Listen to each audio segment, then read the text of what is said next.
Voici les 4 priorités socio-économiques du général Oligui Nguema.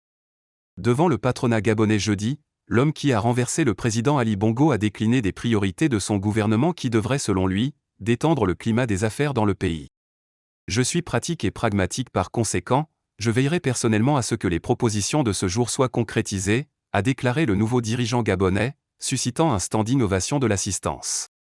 Dans une salle comble, au palais présidentiel de Libreville, Brice Oligui Nguema recevait les membres de la Fédération des entreprises du Gabon, pour définir ensemble des contours de la transformation économique et sociale de notre pays pour bâtir ensemble une économie plus forte, plus diversifiée, plus inclusive et résiliente, rapporte le président du patronat, Henri-Claude Ohima.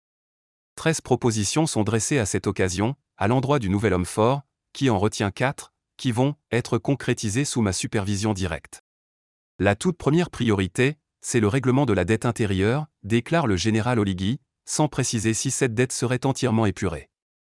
En 2020, un audit du gouvernement avait conduit à l'annulation de près de 241 milliards, déterminés comme fictifs sur l'ardoise de l'État. Mais un an plus tard, le quotidien public, l'Union, pointait une explosion de cette dette, de près de 50%, passant de 1 695 milliards à 2 572,7 milliards de francs CFA.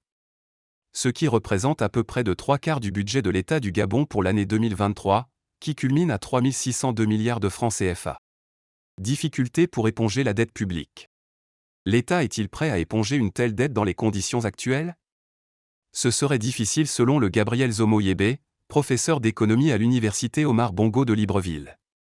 Mais s'il fallait privilégier une dette à éponger, ce serait la dette interne, car elle a plus d'impact grâce à son effet multiplicateur. Selon M. Zomo-Yébé, les entreprises souffrent très souvent des factures impayées de l'État, ce qui met souvent en difficulté ses créanciers et leurs fournisseurs. Autre priorité retenue par Brice Oligui Nguema, c'est la restauration de la journée comptable au Trésor. C'est un instrument mis en place par le Gabon pour assurer l'équité dans la gestion de la dette de l'État, explique-t-on à la Fédération des entreprises du Gabon. Le chef de la junte estime que la réactivation de cet instrument permettra de mettre fin aux petites combines entre copains et coquins, explique-t-il. Privatisation des caisses de prévoyance sociale. En outre, Brice Oligui Nguema estime que les retraités vivent mal, il est important de mettre sous gestion du secteur privé des 2 caisses de prévoyance sociale.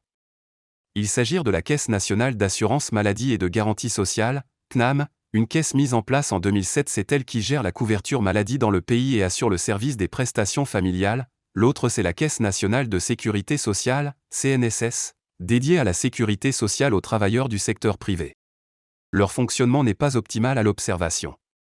Début juillet dernier, le syndicat des retraités civils et militaires a brouillement manifesté devant les services du Premier ministre pour exiger le paiement de leurs pensions qui accusent des retards depuis 2015.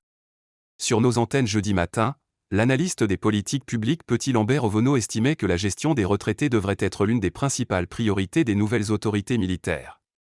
D'autant plus que la Caisse de sécurité sociale affiche un déficit de plusieurs milliards de francs CFA. Recours aux transactions bancaires.